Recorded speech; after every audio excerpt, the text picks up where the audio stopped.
ये दो conductor spheres हैं, एक पे Q का चार्ज है, एक पे 4Q का, RA equal to half RB।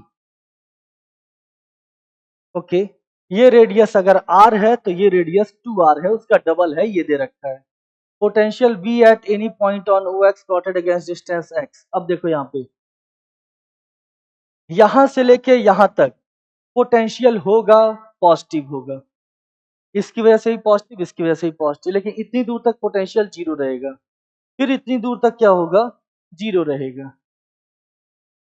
ठीक है, और आपको अब ग्राफ ड्रॉ करना है।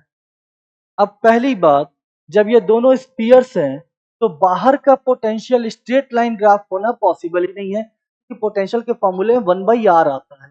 ठीक, तो ए तो सीधा रिजेक्ट हो गया। ठीक,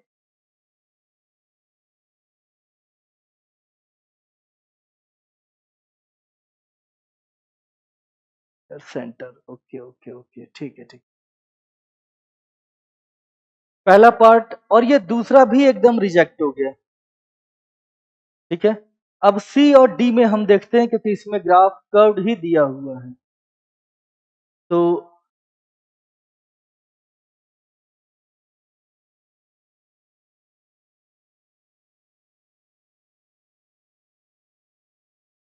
ठीक है, तो यहां से जब आप पॉइंट ओ से इसकी तरफ जाओगे तो जो पोटेंशियल है वो इंक्रीज करना चाहिए, क्योंकि ये पॉजिटिव है।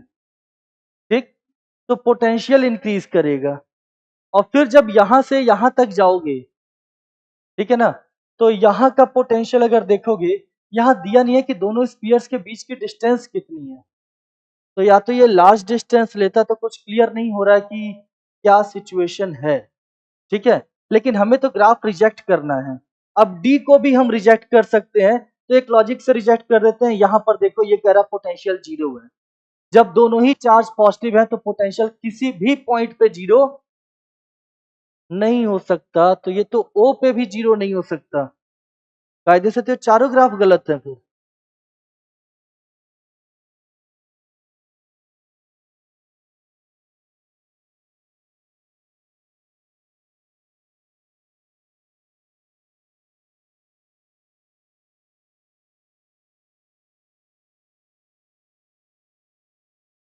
ओके, खैर,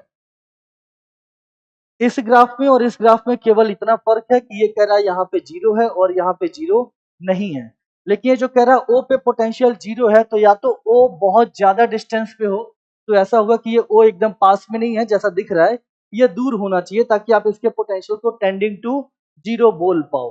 ठीक है ना, तो खैर हम ओ के लिए माफी देते हैं इनको, और इन दोनों में, वही इन दोनों के बीच में कोई भी पॉइंट लोगे तो इसकी वजह से भी पॉजिटिव पोटेंशियल, इसकी वजह से भी पॉजिटिव पोटेंशियल है, तो फिर बीच में पोटेंशियल जीरो तो नहीं होगा। ठीक है ना, तो इसलिए सी हमारा राइट आंसर होना चाहिए, डी को भी हम रिजेक्ट कर देंगे। ठीक है ना, राइट आंसर यहाँ पे सी होना चाहिए।